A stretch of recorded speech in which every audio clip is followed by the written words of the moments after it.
Well, I do think another 9/11 is possible. We forget more quickly than we realize the nature of this threat. But Yeah, certainly a moment that shocked the nation. And on the eve of the anniversary of 9/11 now, that is former National Security Advisor John Bolton telling NewsNation he believes that an attack like this could happen again. Tomorrow marks 22 years since nearly 3,000 people died in the attacks. And joining us now to share his thoughts about that day is former Deputy Assistant Secretary of State in the Obama administration, Joel Rubin. Joel, thanks so much for being here.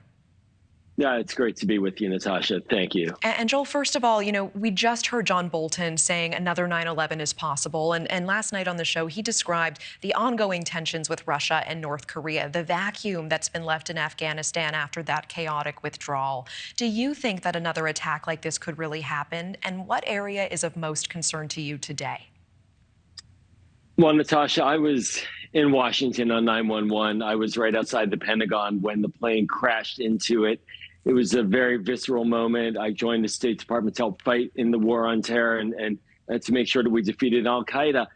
And I think that for John Bolton to say that we're on the verge of a similar attack is irresponsible rhetoric. In the past 2 decades, we have seen a tremendous hardening of the United States against terrorism. We've seen a Department of Homeland Security started under President Bush with John Bolton as National Security Advisor and in that administration.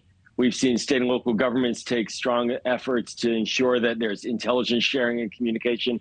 So, no, I don't think that we're in that kind of state like we were before 9/11, where, frankly, the Bush administration did not really see terrorism as the primary threat to the United States. It was looking at Russia. It was looking at other countries. But we do have many threats to look out for. But this type of an attack, I think we're now very well prepared for and avoiding such an outcome. Okay, I appreciate that perspective.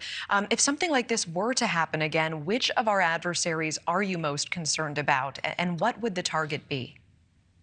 Yeah, look, there are ongoing threats to the United States that we have to deal with, certainly globally, looking at Russia trying to take over a sovereign ally in Ukraine, looking at China moving in the Indo-Pacific region.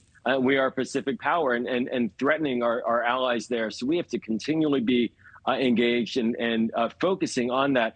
But I actually look a little bit more at what's been happening domestically as a very deep concern, which is the rise of extremism here. That is transnational in nature. There are links between American domestic extremists and extremists overseas, and the decrease in support for democracy overseas, as well as here domestically, that creates the uncertainties that are causing a lot of conflict here domestically. And that is the #1 threat right now to the United States. And that's something we have to be very concerned about. Foreign adversaries such as Russia, in particular, taking advantage of and trying to foment extremism and discord against our democracy here at home. Okay, Joel Rubin, always appreciate your perspective and time. Thank you so much.